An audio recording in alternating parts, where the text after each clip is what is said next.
तो भाई लो academic genius source में इनका सीजन 2 आ चुका है। और मैं पहले ही बता दूं, सीजन 1 मैंने एक्सप्लेन नहीं किया है, वह पहले ही काफी सारे यूट्यूबर्स ने एक्सप्लेन कर रखा है। सीजन 2 को ही एक्सप्लेन कर रहा हूँ सीधा ही। तो कमेंट में कोई मत पूछना कि आखिरकार भाई सीजन 1 का चैप्टर्स कहाँ हैं। लिखना चाहो तो लिख देना, पर मैं क्या ही कहूँगा। चलो बिना देर किए चैप्टर को स्टार्ट करते हैं। चैप्टर की स्टार्टिंग होती है, हमें दिख जाता है एक आइस एज का सीन, जहाँ पर बर्फ काफी खतरनाक तरीके से पड़ रही होती है और काफी सारी घोड़ी गाड़ियां वहां से जा रही होती हैं। घोड़े चल रहे होते हैं तबड़क तबड़क तबड़क, और वे काफी तेजी में निकल रहे होते हैं वहां से। और इसका कारण होता है उनके पीछे पड़े होते हैं काफी सारे वेयरवुल्फ टाइप के बीस्ट, जो कि देखने में काफी खूंखार से काफी खतरनाक से लग रहे होते हैं। तभी उन कार्ट में बैठा हुआ एक मर्चेंट कहता है, अरे नहीं, अगर हम अपनी फुल स्पीड पर भी दौड़ रहे हैं फिर भी हम उनसे पीछा छुड़ा नहीं पा रहे अपना, हमें जल्दी करनी होगी, इनसे हमें अपना पीछा छुड़ाना होगा। जहाँ पर एक वुल्फ मॉन्स्टर ने उन पर अटैक भी कर दिया होता है, लेकिन तभी उस पर किसी का अटैक होता है और यह एक कोई येलो वालों वाली लड़की होती है जो कि काफी खतरनाक अटैक करती है उस वुल्फ के गले पर। मर्चेंट भी चौंक जाता है, कहता है क्या ये कौन है? ओ वाइस लीडर, ये होती है हमारी मारिया। मारिया कहती है कि तुम चलते रहो, तुम रुकना मत, पीछे के सारे हालातों को हम संभाल लेंगे, तुम आगे जाकर देखो। लेकिन ऐसा वहां पर वुल्फ्स की का तादाद काफी ज्यादा होती है। लेकिन वहां पर तभी मारिया काफी खतरनाक सा अटैक करती है उन वुल्फ्स पर और उनको बीच से चीर के रख देती है। और तभी होता है काफी खतरनाक सा ब्लास्ट। हम देखते हैं मारिया को जो कि दूर आकर खड़ी हो जाती है। और भाई साहब हम वहां पर देखते हैं और वुल्फ मॉन्स्टर्स के बीच में से निकल कर आता है एक वियर मॉन्स्टर, जिसके सामने हमारी मारिया तो छोटी सी लग रही होती है, काफी छोटी। और वह वियर मॉन्स्टर अटैक करता है हमारी मारिया के ऊपर। लेकिन तभी तो कोई आता है जो कि अपनी शील्ड से मारिया को बचा लेता है, और ये होता है ब्राम ह्यूगो, जो कि कहता है ये सच में काफी ज्यादा हैवी है। उस बियर के नाखून इतने पहने होते हैं कि उसकी शील्ड से भी स्पार्क निकलने लगते हैं। जहाँ पर ब्राम ह्यूगो अपनी एबिलिटी का यूज करते हुए उस बियर मॉन्स्टर को काफी पीछे हटा देता है। तभी वह मॉन्स्टर ऊपर देखता है जहाँ पर हमारी मारिया तैयार होती है उस पर अटैक करने के लिए, और अपनी तलवार में अपने मैजिक को इन्फ्यूज करते हुए उस बियर मॉन्स्टर पर अटैक कर देती है और कर दिए काफी खतरनाक सा स्लैश अटैक, जो कि लिटरली भाई उस बियर मॉन्स्टर के बीच से निकल जाता है। बेचारा बियर तो चिल्लाता रह जाता है और उसके 2 टुकड़े हो जाते हैं। दोनों ने टीम कोऑर्डिनेशन के साथ काफी आसानी से उस मॉन्स्टर को हरा दिया होता है। तभी उन्हें दूर से कोई देख रहा होता है और यह एक लड़की होती है जो कि मन में सोचती है, ग्राउंड पर जितने भी बीस्ट थे उनका तो हमने मुकाबला कर दिया, अब ऊपर जो आसमान में उड़ रहे हैं उनको भी जल्दी फिनिश कर दिया जाएगा। हम देखते हैं भाई आसमान में उन बर्ड बीस्ट को कोई खत्म कर रहा होता है काफी बेरहमी से, और ये एक और लड़की होती है जो कि अपनी पावर्स का यूज करते हुए उन्हें काफी बेरहमी से खत्म कर रही होती है। और ये और कोई नहीं बल्कि होती है असेली। अब जो डीमन बीस्ट बचे थे जो कि सप्लाईज पर एम करके बैठे थे, वे जैसे ही अटैक करने के लिए आते हैं तो उनके पूरे टीम की लीडर तैयार हो जाती है फाइटिंग के लिए। और लिटरली भाई उनके सामने वाला मॉन्स्टर सच में काफी खतरनाक होता है, जो कि होता है फ्रोस्ट सेंटिपीड, जो कि आते के साथ ही काफी जोर की दहाड़ मारता है और सीधा अटैक करने के लिए बढ़ जाता है उस लीडर की तरफ। लीडर भी अपनी हुडी को उतारती है और अपने मैजिक को एक्टिवेट करते हुए बोलती है स्टे। ऐसा कहने के साथ ही उसके हाथों से कुछ स्ट्रिंग जैसी चीजें निकलने लगती हैं, जो कि जाकर उस सेंटिपीड को जकड़ने लगती हैं चारों तरफ से। हम देखते हैं उस सेंटिपीड को चारों तरफ से लपेट लिया गया होता है। बेचारा सेंटिपीड चिल्लाता रह जाता है और लीडर अपने हंटर का यूज करते हुए उस सेंटिपीड को जोर से कसने लगती है और इतना जोर से कस देती है कि उसके तो टुकड़े टुकड़े हो जाते हैं और लीडर भी काफी खतरनाक पोज में नीचे उतर आती है। हम देखते हैं उस मॉन्स्टर के टुकड़ों की बरसात हो रही होती है ऊपर से। और भाई साहब ये पैनल भी काफी खतरनाक लग रहा है, और ये और कोई नहीं बल्कि होती है एडिसन। तभी उसके टीम के मेंबर आते हुए कहते हैं, तुमने काफी अच्छा काम किया सीनियर एडिसन। एडिसन भी कहती है, तुमने भी काफी अच्छा काम किया, क्या तुमको चोट तो नहीं लगी गाइस? ह्यूगो कहता है, ये वार्म अप से ज्यादा कुछ नहीं था, हमारी लीडरशिप इतनी ज्यादा अच्छी थी कि हम क्या ही कहें। मारिया कहती है, लीडर हमारे बारे में चिंता करना बंद करो क्योंकि हमारे पास अभी भी काफी ज्यादा स्टेमिना बचा हुआ है। क्यों, मैंने सही कहा ना असेले? असेले भी हाँ कर देती है, जहाँ पर एडिसन कुछ नहीं कहती और वह अपने मन में सोचती है, वैसे तो ये कह रही हैं कि ये एकदम ठीक है, लेकिन मैं इनके चेहरे को देखकर बता सकती हूँ कि ये अपनी लिमिट पर पहुंच चुके हैं। और जब से ये विंटर चालू हुई है तब से एंडलेसली तौर पर फाइट करते जा रहे हैं। अगर मेरे बस में होता है इनको रेस्ट करने देना तो मैं इनसे कहती रेस्ट करने के लिए, लेकिन यहाँ तक कि हमारे प्रोफेसर भी बॉर्डर फ्रंट लाइन पर गए हुए हैं फाइट करने के लिए। तो आखिरकार ऐसी कंडीशन में वे कभी भी कैसे भी ऐसी बेकार की लग्जरी को कैसे सोच सकते हैं। इस स्थिति में हम सिर्फ यही आशा कर सकते हैं कि ये विंटर जल्दी से जल्दी खत्म हो जाए। अडिसन कहती है चलो थोड़ी देर के लिए हम रुक जाते हैं और रिग्रुप हो जाते हैं, और वैसे भी मुझे नहीं लगता कि वे वीस्ट हम पर फिर से हमला करेंगे, तो थोड़ी देर के लिए ब्रेक ले लेना इतनी भी बुरी बात नहीं रहेगी। लेकिन तभी अचानक से उन्हें कहीं से अजीब सा प्रेशर फील होने लगता है, जो कि उसी फॉरेस्ट में से आ रहा होता है, जिसे फील करने के बाद सारे ही लोग काफी ज्यादा सतर्क हो जाते हैं। अडिशानु कहती है रुको, यह तो उसकी तलवार, उसके बाल, यह तो है रोनान। और फाइनली भाई सीजन 2 में हमारे एमसी की एंट्री हो चुकी है, जो कि आते के साथ ही कहता है हे गाइस क्या तुम अब ठीक हो, जिसे अचानक से यहाँ पर आता हुआ देख एडिसन के साथ उसके सारे टीम मेंबर्स काफी ज्यादा चौंक जाते हैं। रोनान आराम से पूरी शान में उनके सामने खड़ा होता है। एडिसन कहती रोनान। रोनान भी उनको देखते हुए कहता है लगता है इतना टाइम बीत चुका है जो हम एक दूसरे को देखने के बाद इतना आसानी से पहचान भी नहीं रहे। गाइस तुम तो सच में काफी ज्यादा बदल चुके हो। वैसे सीनियर ब्राउन, आखिरकार आपने अपनी इस दाढ़ी को इतना बड़ा क्यों कर लिया, और अकेले तुमने फाइनली डिसाइड कर लिया एक लड़की बनने का। मारिया तुम तो सच में काफी ज्यादा फ्रेश लग रही हो। वैसे छोटे बाल अच्छे हैं, ये फाइटिंग में काफी काम आते हैं। और सीनियर एडिसन, आपको किसी ने बुली तो नहीं किया, क्योंकि आप मुझे काफी ज्यादा थकी हुई लग रही हो। गाइस आखिरकार तुम मुझे ऐसे क्यों घूर रहे हो, तुम तो ऐसे एक्ट कर रहे हो जैसे कि हमने एक दूसरे को एक साल से नहीं देखा हो। जहाँ पर हम देखते हैं एडिसन को और उसके बाकी टीम मेंबर्स को जो कि दौड़ते हुए हमारे रोनान के सामने जा रहे होते हैं। रोनान भी चौंक जाता है और सभी हमारे रोनान के ऊपर कूद पड़ते हैं गले लगाने के लिए। रोनान भी चिल्लाता है क्या कर रहे हो तुम। गाइस आखिरकार तुम्हारे साथ क्या दिक्कत है। ओह हाँ, अब सर्दियों का टाइम चल रहा है, मुझे लगता है कुछ महीने बीत चुके हैं जब से मैं बेहोश था। तो आखिरकार गाइस तुम इतने ज्यादा इमोशनल क्यों हो रहे हो। हम देखते हैं भाई साहब तीनों लड़कियां सच में काफी ज्यादा इमोशनल रो रही होती हैं। रोनान कहता है मुझे ये मत कहना, ऐसा नहीं हो सकता। फिर हमें कुछ टाइम बाद का सीन दिखाया जाता है जहाँ पर उन्होंने कैंप फायर जला ली होती है। तभी कोई कहता है ओह नोवी, तुम मुझसे यह कह रहे हो कि यह हो चुका। मुझे पूरे 2 साल बीत चुके हैं जब से मैं माइंड रियल में था। मुझे तो ऐसा लग रहा था कि सिर्फ कुछ दिन ही बीते हैं। वह बेकार कास्ट ब्रेन बास्टर्ड, आखिरकार तुम मुझे कितना परेशान करने के बारे में सोच रही थी। एडिसन कहती है जब से तुम्हारा ट्रीटमेंट चालू हुआ प्रोफेसर स्कर्ट ने अपना पूरा बेस्ट दिया, लेकिन उन्होंने कहा था कि इस कर्ज को तोड़ने का सिर्फ एक ही उपाय है कि तुम्हें खुद से ही अपने कर्ज को अपने माइंड से तोड़ना होगा, तभी तुम कॉन्शियसनेस में वापस आ सकोगे। हम सिर्फ यही कर सकते थे कि यह विश्वास करें कि तुम इसे कर सकते हो, और हमारे इस प्रॉमिस को बनाए रखा तुम्हारे लिए। इस पूरे टाइम के दौरान काफी सारे लोगों ने तुम्हें प्रोटेक्ट किया था, और इसी तरह कई साल बीत गए, कई साल नहीं 2 साल बीत गए। रोनान कहता है हाँ मैं देख सकता हूँ, मैं तुम्हारा काफी ज्यादा आभारी हूँ इसलिए। ब्राउन कहता है वैसे रोहान, मैंने तुम्हारे हाइजीन का सबसे अच्छा ध्यान रखा था, मैंने सच में काफी अच्छा काम किया ना। रोनान कहता है क्या सच में, तभी तो मैं सोचूं आखिरकार मैं इतना साफ सुथरा कैसे था। यह तुम्हारा शुक्रिया, थैंक यू सीनियर। लेकिन आखिरकार सीनियर तुमने यह डिसाइड क्यों किया इस काम को करने के लिए। ब्राउन कहता है आखिरकार इससे तुम्हारा क्या मतलब है। तभी असेली कहती है हाँ रोनान, मैं तुमको ये बात बताना तो भूल ही गई, तुम्हें तुम्हारी बहन के बारे में चिंता करने की कोई जरूरत नहीं है। सचेली फेन ने अपनी चारों तरफ लोहे जैसी सिक्योरिटी को चला रखा है, यहाँ तक कि इस जगह पर उससे सेफ जगह कोई नहीं हो सकती। लोनान भी कहता है हाँ अगर उसका सवाल है तो ऐसा तो होना ही था। लोनान मन में सोचता है इस सब चीज को जानकर मुझे काफी रिलीफ हुआ। देखने पर ऐसा लग रहा है कि मेरे जाने के बाद भी चीजें यहाँ पर नॉर्मल तरीके से चलती रहीं, तो अब मेरी नेक्स्ट प्रायोरिटी है कि। तभी रोनान कहता है मारिया क्या तुम इस अटैक को मेरे लिए डिटेल में समझा सकती हो। आखिरकार पक्के तौर पर पता है कि यह कार्वेले मर्चेंट सप्लाई कॉन्वॉय है। इस जैसे अच्छे ट्रेड रूट पर जिसपे सबसे अच्छी सिक्योरिटी रहती है, एक कॉन्वॉय पर अटैक हो जाना यह कोई ऑर्डिनरी मैटर नहीं है। और आखिरकार डीमन वेस्ट झुंड बनाकर यहाँ पर क्यों आ रहे हैं, चाहे यहाँ पर सर्दी ही क्यों ना हो, क्यों फिर आखिरकार ये पॉसिबल भी कैसे है। मारिया कहती है यहाँ पर 2 साल बीत चुके हैं, तुम्हारे पास और भी काफी सारे क्वेश्चन होंगे, लेकिन फिर भी तुम्हें आसपास की चीजों के बारे में ही चिंता है। देखो तो सही सीनियर, ये हमेशा से ऐसा रहा है। एडिसन भी कहती है हाँ रोहन हमेशा से सेम ही रहता है, और देखने पर तो ऐसा भी लग रहा है कि तुम हमारे अंदर भी इंटरेस्टेड नहीं हो। और उसने ऐसा कहते हुए काफी खतरनाक सी शक्ल बनानी होती है। रोनान भी कहता है आखिरकार इसके एक्सप्रेशंस के साथ क्या गलत है। तभी असेले कहती है रोनान चिंता मत करो, मैं तुम्हें एक्सप्लेन करती हूँ।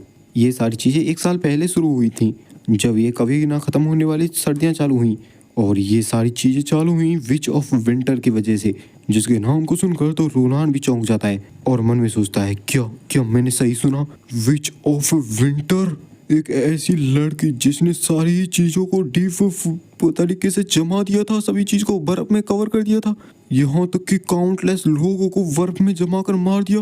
वह लड़की सच में एक डिजास्टर थी और वह एम्पायर की हिस्ट्री की सबसे खतरनाक क्रिमिनल थी। उस बेकार की लड़की को तो काफी बाद में अपेयर होना था। क्या सच में फ्यूचर चेंज हो चुका है? आखिर क्यों? असेले कहती है इसकी आगे की जो रूट कॉज को बताने के लिए पहले ये जान लो, इसकी शुरुआत हमारी एकेडमी से ही हुई थी। जो विच ऑफ विंटर थी वह फ्रेशमैन में वैलेडिक्टनरी थी। वह एक ऐसी लड़की थी जो कि नॉर्थ से आई थी, जिसका नाम था एविलियन ड्रोजा। यहाँ तक कि पहली सीनियर जूनियर मीटिंग के दौरान से ही वह सच में काफ़ी अच्छी स्टूडेंट थी, जिसकी पर ऊपर काफ़ी सारे लोगों की नज़रें थी।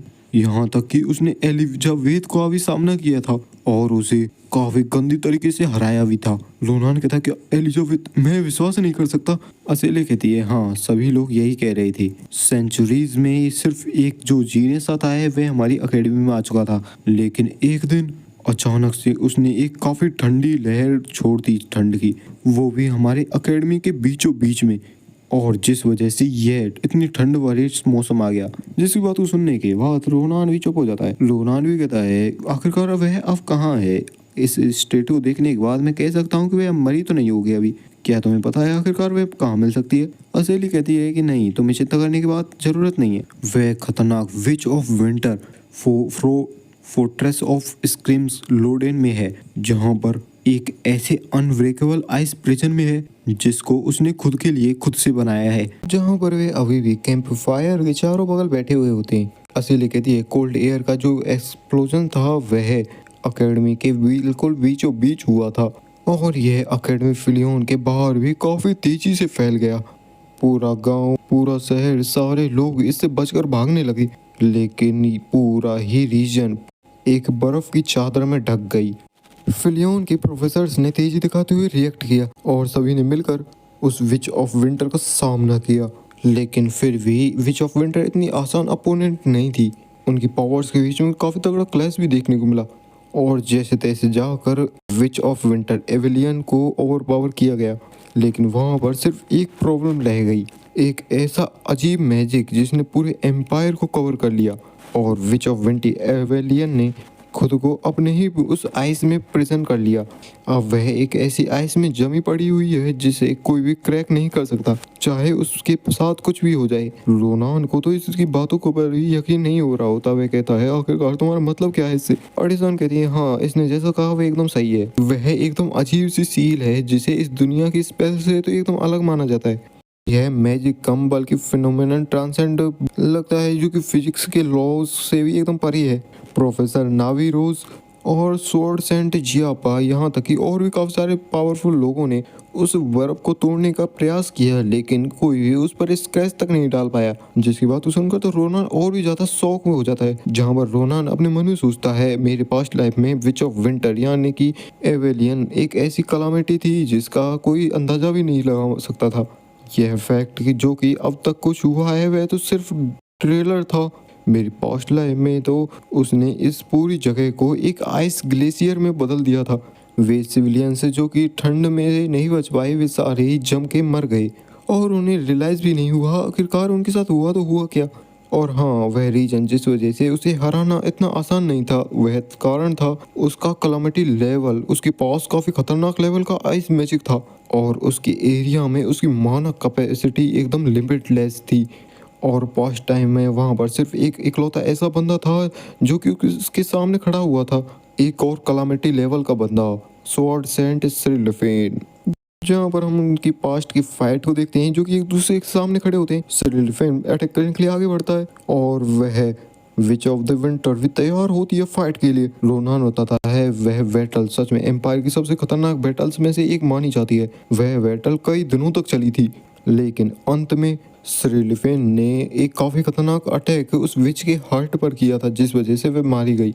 इस युद्ध में सिरिलफेन को भी बड़ी मुश्किल से ही विक्ट्री हासिल हुई थी, और उस विच ऑफ विंटर को एम्पायर की हिस्ट्री का सबसे स्ट्रॉन्गेस्ट पर्सन भी माना जा सकता है। पास्ट टाइम में तो उसके पास ऐसी एब्सोल्यूट डिफेंस टेक्निक तो थी ही नहीं। पास्ट से सच में इस बार काफ़ी सारी चीज़ें बदल चुकी हैं। नेव्यूलर ग्लेशियर, यह बात तो एकदम पक्की है कि उनका हाथ इसमें हो सकता है। इस तरह का एक खतरनाक काम, यह तो सच में एम्पायर के साथ वॉर का डिक्लेरेशन कहलाया जा सकता है। अगर उन्होंने इस तरह का कोई खतरनाक काम किया है तो ऐसा हो सकता है कि बिशप का भी इसमें हस्तक्षेप किया गया हो। हाँ, आखिरकार ये कैसा वेलकम हुआ है मेरा जगने के बाद। मारिया कहती है, अरे तुम, मुझे ऐसा लग रहे हो कि तुम काफ़ी ज़्यादा सोचों में डूबे हुए हो, लेकिन चिंता करने की कोई बात नहीं है कि मुझे ऐसा लगता है कि ये खतरनाक सर्दी जल्दी ही चली जाएंगी। रोनान भी कहता है, क्या जल्दी ही ख़त्म हो जाएंगी? क्या कुछ ऐसा होने वाला है यहाँ पर?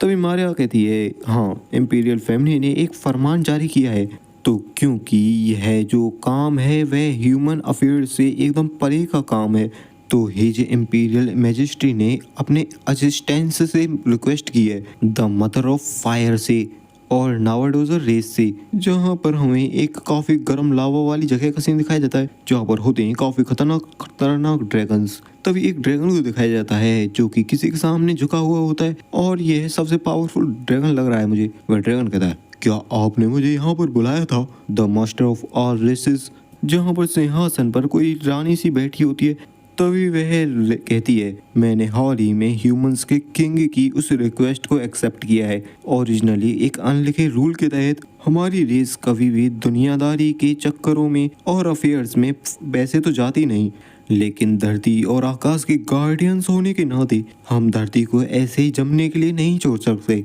तो मेरे बेटे, तुम्हें ह्यूमंस को लीड करना होगा। उस बर्फ को पूरी तरीके से पिघला दो और हमारी इस गर्म को फैला दो चारों तरफ। और जिसने दुनिया के लोगों को परेशान करने की हिम्मत की है, उसकी राख को दुनिया के चारों कोनों में फैला दो, ताकि हर रेस को यह वार्निंग मिले। जिसकी इस बात को सुनकर वह भी अपना सिर झुका देता है और काफी जोर की दहाड़ मारते हुए कहता है, यस मदर ड्रैगन। जहाँ वह ड्रैगन भी अपनी ह्यूमन फॉर्म में आने लगता है और अपनी ह्यूमन फॉर्म में आने के बाद कहता है, आपकी इच्छा मेरी कमांड है। फिर हमें इंपीरियल कैपिटल वेलॉन का सीन दिखाया जाता है, जहाँ पर और कोई नहीं बल्कि रोनान असीले के साथ में चलता हुआ आ रहा होता है। वह भी कहता है, गाइस तुम सच में काफ़ी ज़्यादा बिजी लग रहे हो मुझे देखने पर। आखिरकार तुम अभी अभी तो कैनवा को एस्कॉर्ट करके आए थे और तुरंत आकर यहाँ पर गार्ड की ड्यूटी करने लगे। और असीले, तुम तो ये कह रही थी ना कि तुम यहाँ पर आकर थोड़ा सा ब्रेक लोगे, उसके बाद भी कंस्ट्रक्शन में काम में हाथ बटाओगी। असीले भी कहती है, हाँ, आखिरकार टेलीकाइनेसिस इस पैलेस के लिए ज़रूरी है। यह दिखने में तो काफ़ी ज़्यादा रफ सा है, लेकिन फिर भी जैसा है वैसा तो है ही है। देखने से ऐसा लग रहा है कि तुमने सच में काफ़ी अच्छा काम किया, और मैं इसे इतना आसानी से नहीं ले सकता, क्योंकि आखिरकार यहाँ पर 2 साल बीत चुके हैं। जहाँ पर वह देखता है झंडे को, जिसे देखने के बाद तो रोनान का चेहरा भी उतर जाता है। वह भी कहता है, सिलिफिन क्या इससे हार चुका है? जहाँ पर वह देखता है काफ़ी बड़ी बड़ी दीवारों को, जो कि उसके घर के चारों बगल बनाई गई होती है। रोनान भी कहता है, आखिरकार यह सब क्या हुआ? यहाँ पर सारे नाइट्स हैं जो कि पूरी तरीके से आर्मर में हैं, और सारे के सारे एक लाइन में लगे हुए हैं छत पर। लेकिन ये सब क्या है? आखिरकार मेरे घर के चारों बगल इतनी बड़ी बड़ी दीवारें किसने कट गई? असेली भी पीछे से कहती है, मैंने तुमसे कहा तो था रोनान, यह जगह पूरे कैपिटल की सबसे सेफ जगह है। जब तुम अनकॉन्शियस हो गए थे तो इसके बाद सिलिफेन ने यहाँ के आसपास की सारी ज़मीनों को काफ़ी अच्छे दाम में खरीदा था, और उसने ग्रासिया साना से काफ़ी सारे लोगों को यहाँ बुलाया था, और भाई साहब पलक झपकने की स्पीड से उसने इन दीवारों को बनवा दिया। अगर कंस्ट्रक्शन के लिए कोई रिवॉर्ड दिया जाना चाहिए है ना, तो भाई सिलिफेन ने एक नया रिकॉर्ड बनाया है यहाँ पर। रोनान भी कहता है, हाँ मैं देख सकता हूँ।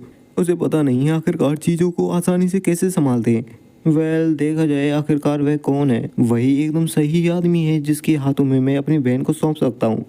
और वैसे भी वह कोई ऐसा पर्सन नहीं है जो कि बैठे रहकर अपने टाइम को वेस्ट करेगा। उसे तो कंपेयर भी नहीं किया जा सकता, आखिरकार वह पास्ट में कैसा था। अगर देखा जाए तो वह काफ़ी ज़्यादा तेज हो गया है पहले से, और यहाँ तक कि उसने तो अपने ऑरा को भी अवेक कर लिया है। मैं तो सिलिफेन के देखने के लिए काफ़ी ज़्यादा एक्साइटेड हूँ। चलो देखें आखिरकार वह कितना स्ट्रॉन्गर हो गया है। जब वे घर के अंदर एंटर करते हैं तो वे देखते हैं सिलिफेन को, जो कि भाई साहब साफ सफाई करने में लगा हुआ होता है, जिसे ऐसी हालत में देखने के बाद तो वहाँ पर सन्नाटा छा जाता है। सिलिफेन भी कहता है, तभी तो मैं सोचूं आखिरकार यहाँ आसपास इतनी फेमिलियर एनर्जी क्यों महसूस हो रही थी मुझे। लेकिन देखो तो सही, तुम तो सच में एक जगह है।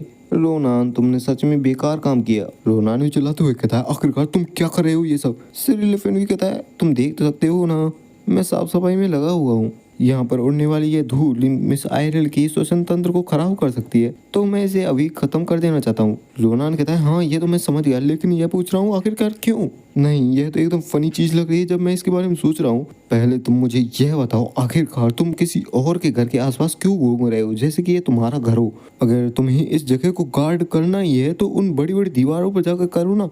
आखिर तुम अपने आप को समझते क्या हो। सिरिलिफेन भी कहता है आखिरकार तुम इस बारे में पूछ रहे हो क्या। इस बार सच में काफी लंबा टाइम बीत चुका है, और जब तुम सो गए थे तो मिस आयरल और मैंने एक साथ काफी लंबा टाइम बिताया था।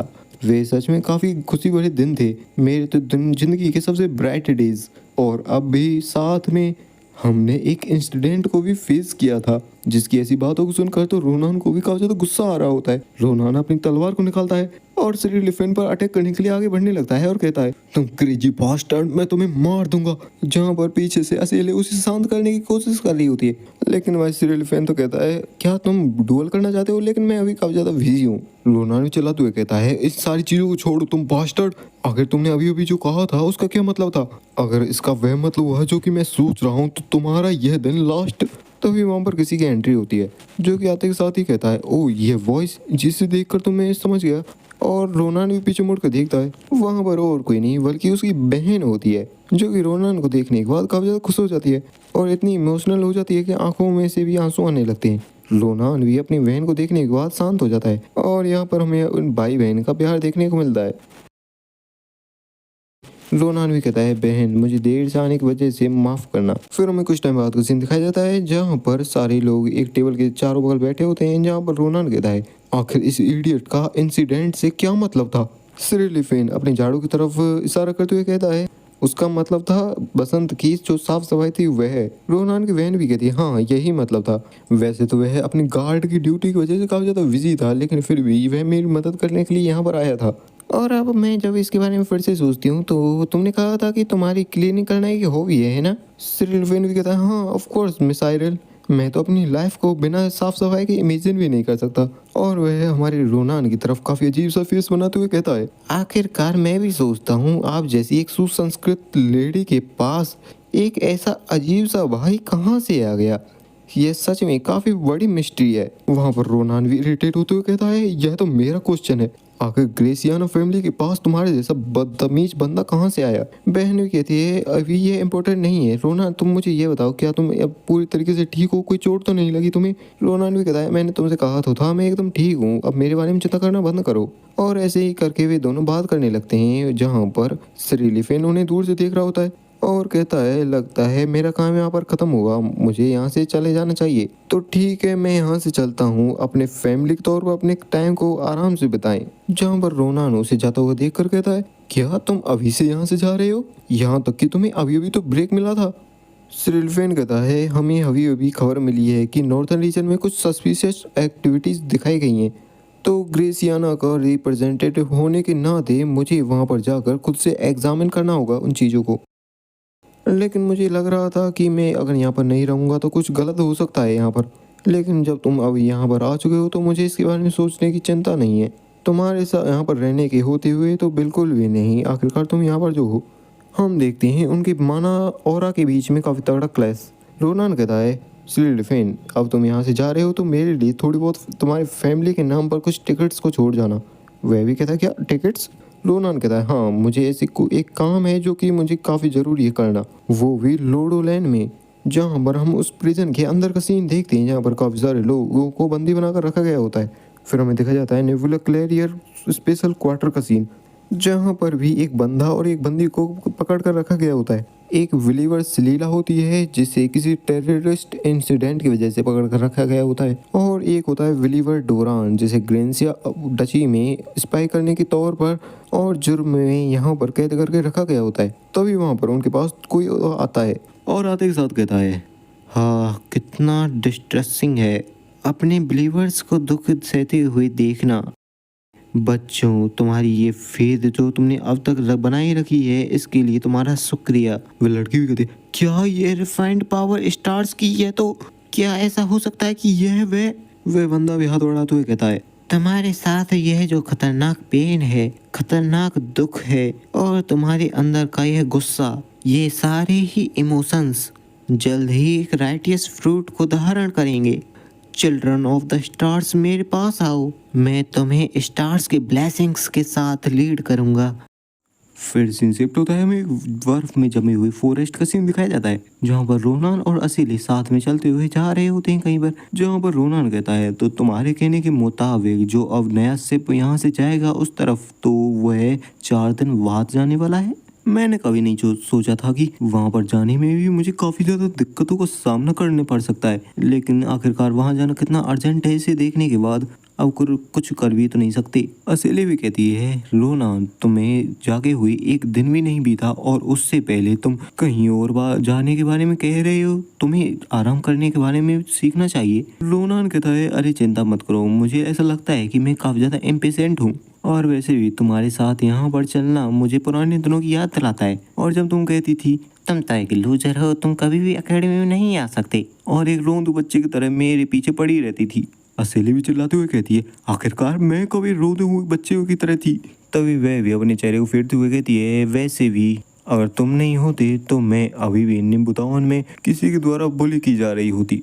लोनान भी कहता है, हाँ अगर मैं नहीं होता तो तुम्हारे टेलीकाइनेसिस मैजिक का अभी भी वहाँ पर यूज़ किया जा रहा होता, या तो किसी सर्कस में या कहीं और ऐसा कहकर वह मुस्कुराने लगता है।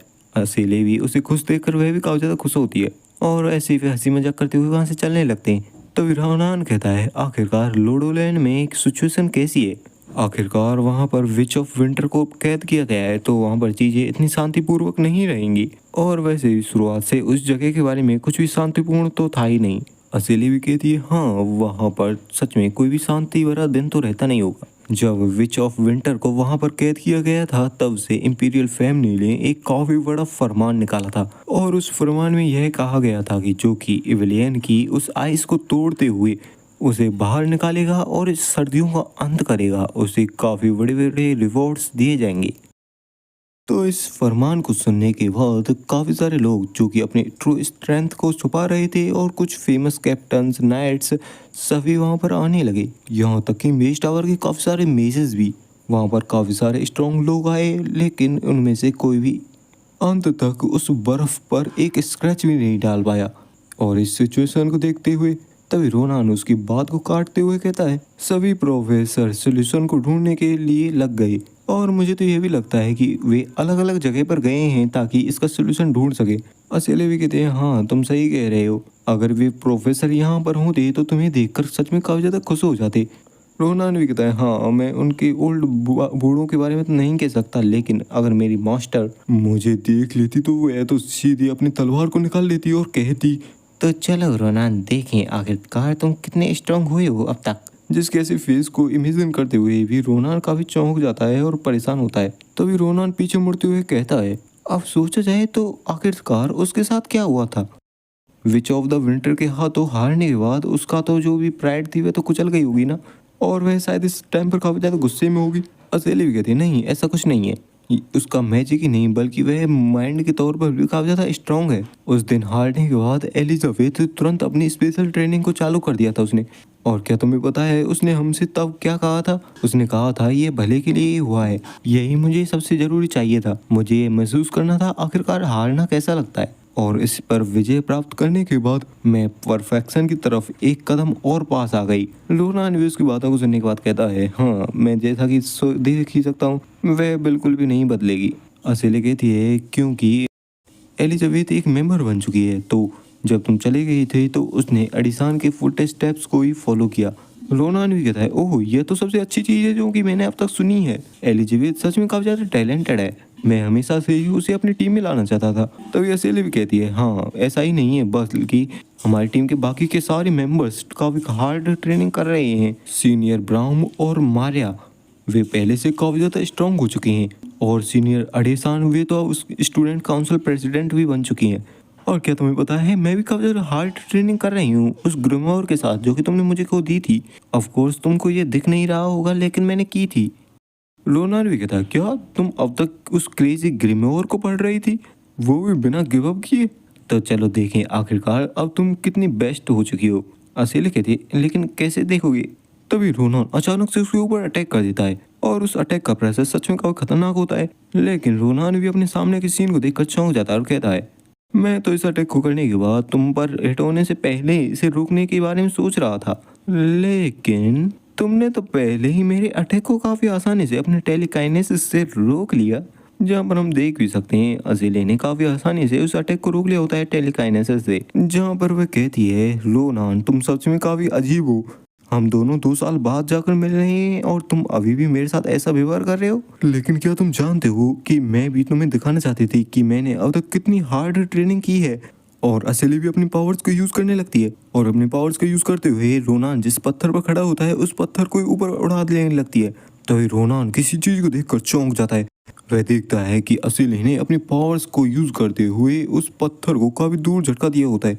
रोनान भी काफी आसानी से और काफी ध्यान से उसका अटैक को ऑब्जर्व कर रहा होता है। तभी हम देखते हैं उस असेली ने काफी सारे पत्थरों को टेलीकाइनेसिस से उड़ाते हुए रोनान के चारों तरफ ला दिया होता है और धीरे धीरे उन पत्थरों के बीच में रोनान को कैद करने लगती है। लेकिन फिर भी हम रोनान के चेहरे पर मुस्कान देख सकते हैं और जहाँ पर रोनान को पूरी तरीके से उन पत्थरों को कैद कर दिया होता है असेली ने, वो भी अपने टेलीकाइनेसिस का यूज करते हुए।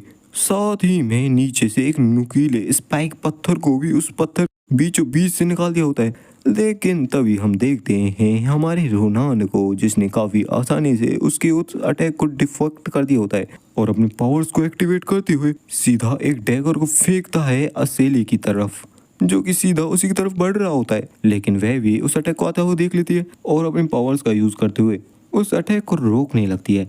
लेकिन तभी वह कुछ नोटिस करती है, हमारा रोनान उसके अचानक से पीछे आ चुका होता है और करता है काफी खतरनाक सा अटैक। लेकिन असेली भी कम नहीं थी, वह भी अपना काफी खतरनाक सा अटैक करती है उसके ऊपर। हम देखते हैं उनके अटैक्स में होता है काफी बड़ा क्लैश, जहाँ पर रोनान का चक्कू तो ऊपर हवा में उड़ रहा होता है और उड़ते हुए चक्कू को ही हमारा रोनान बीच हवा में पकड़ लेता है। असेली, कुछ सालों में तुम सच में काफी ज्यादा बदल चुकी हो। तुमने तो स्पीड, कॉम्बैक्ट, रिफ्लेक्शन और काफी सारे मैजिक को काफी जल्दी ही कॉस्ट कर लिया था।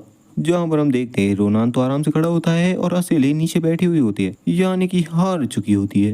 वह भी कहती है, मैंने सच में काफी कठिन काम किया था, काफी हार्ड वर्क किया था इसके लिए। रोनान भी उसे देखते हुए कहता है, तुम पास हो चुकी हो असेली और तुम्हें ये सेलिब्रेट करना चाहिए असेली, तुम्हें सेलिब्रेट करना चाहिए मेरा ग्रैंड रिटर्न।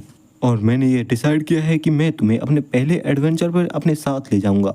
हाँ, मुझे पता है कि तुम मना तो नहीं करोगी, फिर भी मैं जस्ट इन केस तुम्हें बता रहा था। लेकिन तुम्हें पता है ना, अगर तुमने ये रिफ्यूज किया तो तुम्हारे साथ क्या होगा। जिसकी ऐसी क्रिपी सी शक्ल को देखने के बाद तो असेली भी डर जाती है और चिल्लाने लगती है। जहाँ हम 3 दिन बाद का सीन देखते हैं, वही चौथा दिन आ चुका होता है, जहाँ पर हमारा रोनान एकदम तैयार हो चुका होता है जाने के लिए जहाज में। वे किसी का इंतजार कर रहे होते हैं। असेली भी कहती है, क्या गलत है रोनान, आखिरकार तुम किसका इंतजार कर रहे हो। वह भी कहता है। तभी वहाँ पर कोई आता है जिसके होते हैं काले बाल, चेहरे पर एक काफी जला कटा सा निशान, और ये कोई और नहीं बल्कि होती है एलिजाबेथ। रोनान भी कहता है, हाँ, यह मेरी एक ऐसी फ्रेंड है जिसका विच ऑफ विंटर के साथ कोई बिजनेस है, जिसके मामले में वह वहाँ पर जा रही है। तो भाई साहब, इस एडवेंचर में एलिजाबेथ भी इसके साथ जाने वाली है। सच में मजा तो आएगा काफी। फिर हमें रोनान के लोडोन जाने के एक दिन पहले का सीन दिखाया जाता है, जहाँ पर वह एलिजाबेथ से मिलने आया होता है। जहाँ पर एलिजाबेथ अपने सामने की बर्फ से ढके हुए नज़ारे को देख रही होती है। तभी उसके पीछे से कोई आता है जो कि कहता है, अगर तुम इस तरीके के ठंडे दिन में इस तरीके से यहाँ पर खड़ी रही तो तुम जल्दी ही जम जाओगी। तभी एलिजाबेथ पीछे मुड़ते हुए कहती है, ओह अच्छा, तुम आ गए, तुम आज भी उसी तरीके के हो जिस तरीके के तुम पहले हुआ करते थे। Welcome back mister Ronan. Ronan भी कहता है, अरे क्या, तुम तो मुझे देखकर बिल्कुल भी शॉक नहीं हुई, मुझे तो लगा था कि तुम कम से कम सरप्राइज तो दिखाओगी ही। तभी एलिजाबेथ भी कहती है, वैसे मैं सरप्राइज तो हो जाती, लेकिन जब तुम जगी थी तो मुझे तुम्हारी एनर्जी फील हो गई थी और उसी मोमेंट पर मुझे पता चल गया कि तुम जाग चुके हो। तुमको यहाँ पर इतना अच्छा देखते हुए मुझे पता चल रहा है कि चीज़ें ज़्यादा बुरी नहीं गई होंगी, अच्छी गई होंगी। रोनान भी कहता है, हाँ, टाइम तो काफ़ी लग गया, जितना मैं सोचा था उससे भी ज़्यादा, पर सब कुछ ठीक रहा। एनीवे, मैं देख सकता हूँ कि तुमने अपने आप को काफ़ी हार्ड ट्रेनिंग से गुजारा है। तुम तो 2 साल पहले वाली एलिजाबेथ से एकदम अलग दिख रही हो और उसके साथ कंपेयर भी नहीं की जा सकती।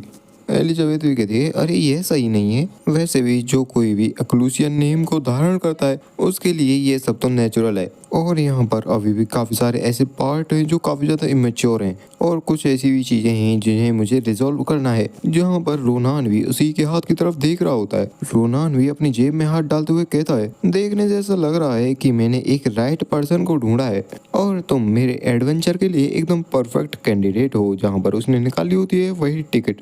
तो एलिजाबेथ चलो साथ में चलते हैं लोडोलैंड में। जिस टिकट को देखने के बाद तो एलिजाबेथ भी चौंक जाती है। वह कहती है एक एयरशिप टिकट, वो भी लोडोलैंड के लिए? क्या मिस्टर रोनान ऐसा हो सकता है? रोनान भी कहता है हाँ तुम सही सोच रही हो, हम जा रहे हैं एवेलियन को देखने के लिए, द विच ऑफ विंटर को देखने के लिए, और वैसे भी तुम्हें भी तो अपना हिसाब किताब पूरा करना है उसके साथ।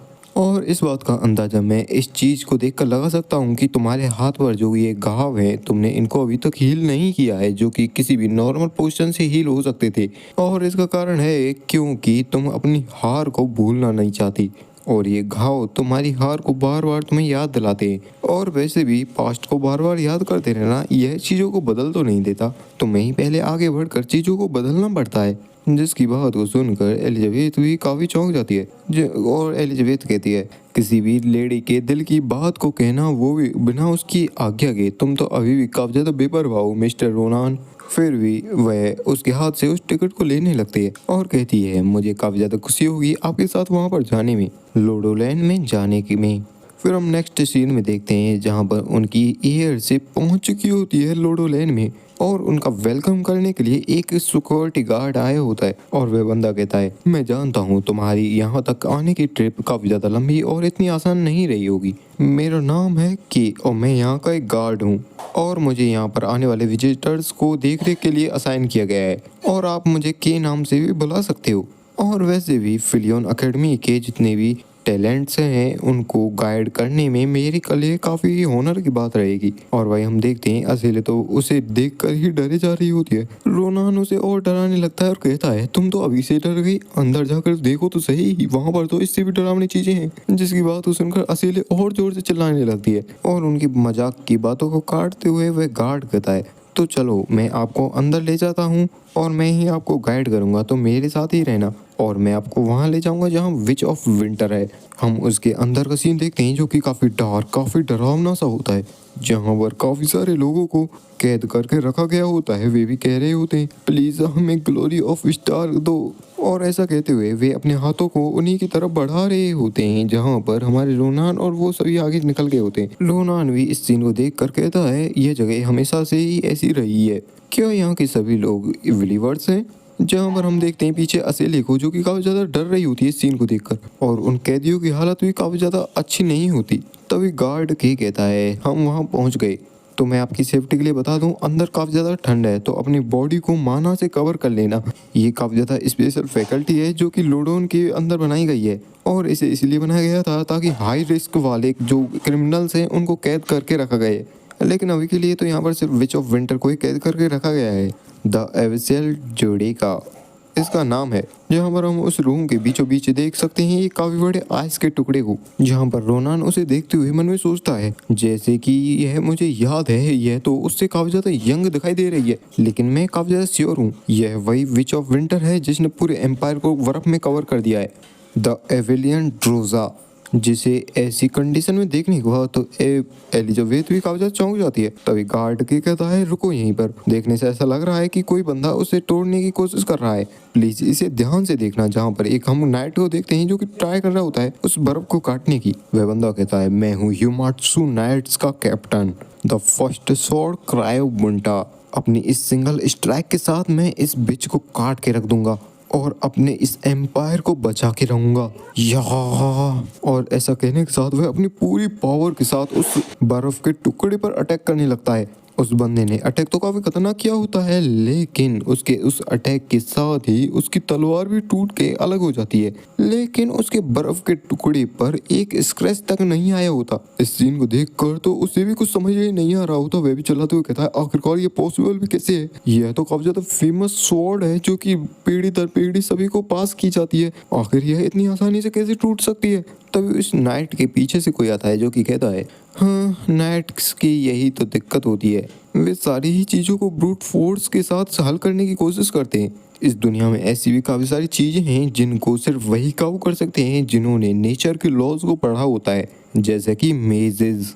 और दुनिया का यह तो सबसे अच्छा लॉ है कि आइस हमेशा फायर के सामने हार जाती है, इन्फर्नो। और ऐसा कहकर वह अपने फायर अटैक को चार्ज अप करने लगता है और उसी के साथ सीधा अटैक कर देता है उस आइस के टुकड़े पर, जहां पर उस आइस के टुकड़े को चारों तरफ से फ्लेम्स ने घेर लिया होता है। एलिजाबेथ भी इस अटैक को देखने के बाद कहती है, ये फायर अटैक सच में काफी ज्यादा खतरनाक है, इसे तो मेज टावर के कुछ हाई रैंक के मेजेस भी कर सकते हैं। मैंने इस अटैक के बारे में काफी बार सुना है, लेकिन इसे अपने आंखों के सामने देखना सच में एक अलग ही अनुभव है।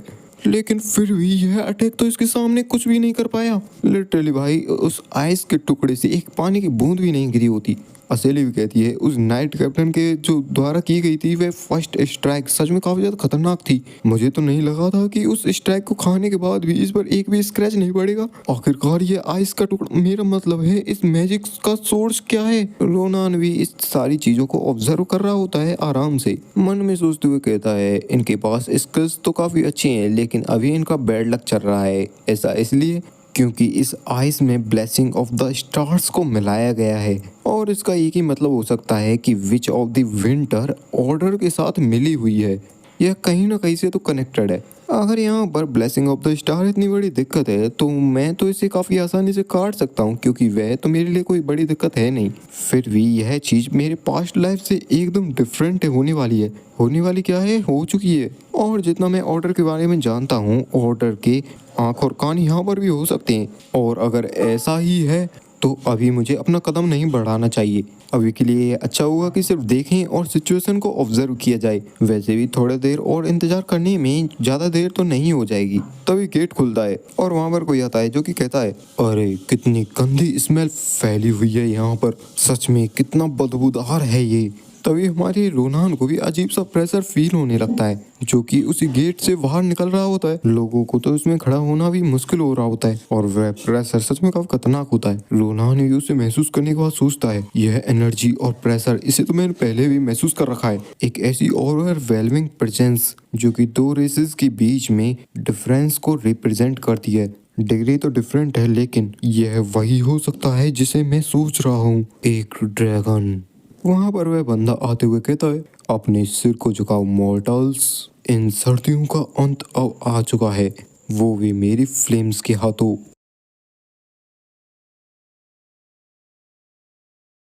उस प्रेशर के साथ ही वह पूरी जगह पूरी तरीके से हिलने लगती है। वहां पर एक अलग सा ही भूकंप आ जाता है, जहां पर हमारे रोनान की टीम को छोड़कर बाकी सभी पर काफी बुरा असर पड़ रहा होता है उस प्रेशर का। जहां पर वह ड्रैगन कहता है, तुम चूहों के घोंसले के गार्ड, अपने आप को मेरे सामने एक्सप्लेन करो। तुम्हें ऑर्डर दिया गया था ना, जब मैं यहाँ पर एंटर करूँ तो यहाँ पर कोई भी नहीं होना चाहिए। वह गार्ड भी घबराते हुए कहता है, मैं सिंसियरली माफी मांगता हूँ आपसे, हायर ऑफ द फायर, हमें बताया गया था कि आप कल आने वाले हो। वह ड्रैगन कहता है, एक मेयर मोर्टल मेरे सामने एक्सक्यूज बनाने की हिम्मत कर रहा है और मुझे से कह रहा है कि मैंने गलती की है। और इतना कहने के साथ ही वह प्रेशर को और ज्यादा बढ़ा देता है, जिससे तो भाई साहब वहां पर खड़े लोगों के मुंह से भी पान की पिचकारी निकल जाती है। यहाँ तक कि अब तो एलिजाबेथ और असेलिन दोनों पर भी हम प्रेशर का असर देख पाते हैं। और वह ड्रैगन घमंड में कहता है, फायर रेस की यह प्रेजेंसी जो तुम अब देख पा रहे हो, ये तुम्हारे लिए गर्व की बात होनी चाहिए।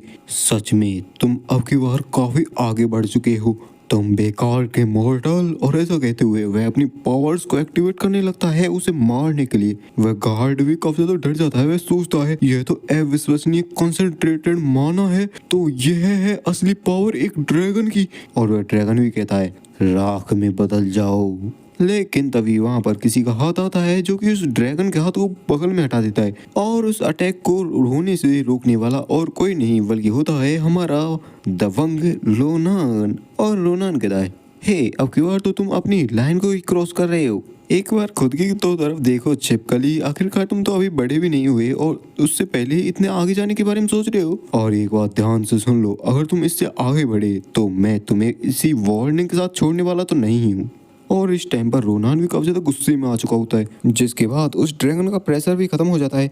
तब जाकर कहीं वहां पर बैठे लोगों की सांस में सांस आती है। एलिजाबेथ भी कहती है यह सच में काफी ज्यादा क्लोज था। असेले, क्या तुम ठीक हो?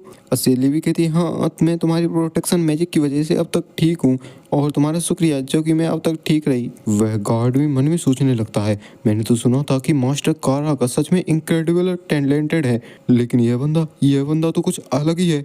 इसने अकेले ही एक ड्रैगन को संभाल लिया। और वह ड्रैगन कहता है, हे ह्यूमन, मैं तुमसे पूछता हूँ, क्या तुमने वो अभद्र शब्द मेरे लिए कहे थे? रोनान भी कहता है, तो आखिरकार मैं और किससे कहूँगा? आखिरकार यहाँ पर कोई और छिपकली दिख रही है तुम्हें? वेल, नॉर्मली तौर पर तो तुम्हारे जैसे इमेच्योर बच्चों को चूजा कहा जाता है, लेकिन अगर तुम रेस्पेक्ट डिजर्व करना चाहते हो तो तुम्हें उसी तरीके के काम भी करने चाहिए। चलो मैं तुमसे पूछता हूँ छिपकली, क्या तुम अभी अभी इस पूरी जगह को जलाना चाहते थे, यह जानते हुए कि यहाँ पर इतने सारे लोग हैं जो कि इस हमले में आ सकते हैं चपेट में? आखिर तुम उस टाइम पर सोच क्या रहे थे? और मुझे यह पक्के तौर पर पता है, यह मदर ऑफ फायर की विश तो बिल्कुल नहीं होगी। वह ड्रैगन ने कहता, हाँ, मदर की इच्छा, हाँ, वो उसके अकॉर्डिंग तो उन्होंने कहा था कि जो जिसने ये आइस बनाई है उसे ही जलाकर खत्म कर दो, लेकिन फिर भी उन्होंने मॉर्टल्स की सेफ्टी के बारे में मुझसे कुछ नहीं कहा था।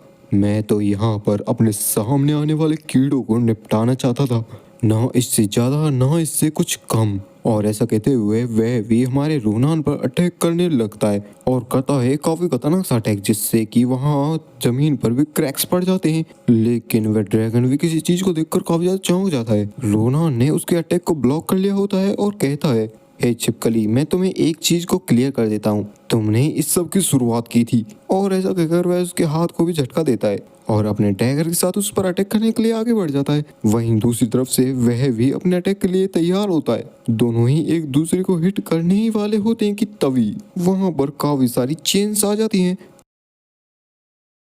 जो कि रोनान और उस ड्रैगन दोनों के ही हाथों को जकड़ लेती हैं। और वहाँ ऊपर एक और मार्क्स वाला बंदा होता है जिसकी ये चेन्स होती हैं। रोनान भी सोचता है, क्या हो रहा, इसका तो एक सिंगल साइन भी नहीं मिला मुझे।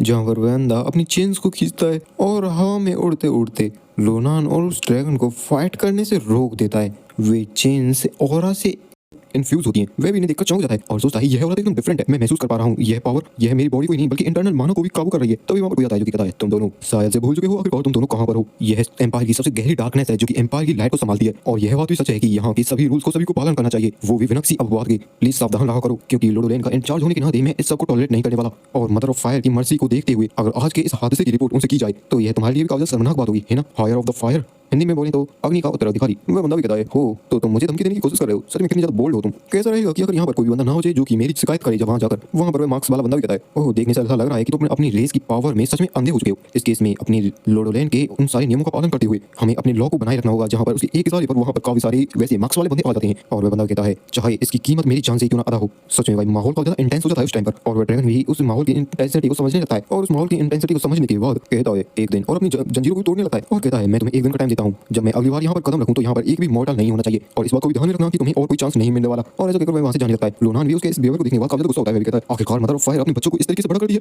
इस बास्टर्ड की सच में काफी बेकार पर्सनैलिटी थी, फिर भी आप काफी अच्छे परफेक्ट टाइम पर आए थे, काफी लंबा समय हो गया काराका आपसे मिले हुए। वह बंदा भी कहता है, हाँ, तुम तो सच में यंग रोनान ही हो ना, देखो तो सही एक छोटा बच्चा कितना ज्यादा बड़ा हो गया। और इसी खुशी वाले माहौल के साथ ये चैप्टर यहीं पर एंड होता है। तो भाई साहब जितने भी चैप्टर आए थे मैंने सारे को एक्सप्लेन करके इस पर डाल दिया है, और जैसे नेक्स्ट चैप्टर आएंगे मैं उन्हें भी एक्सप्लेन करके डाल दूंगा। तो वीडियो को छोड़ने से पहले इसे एक बार हाइप कर देना, वीडियो को लाइक कर देना, चैनल सब्सक्राइब कर देना, ताकि भाई मेरे भी मनोबल बढ़े, मोटिवेशन मिले अंदर से, ताकि नई वीडियो बनाने की। तो प्लीज से हाइप तो कर ही देना। तो भाई थैंक्स फॉर वॉचिंग, सायोनारा।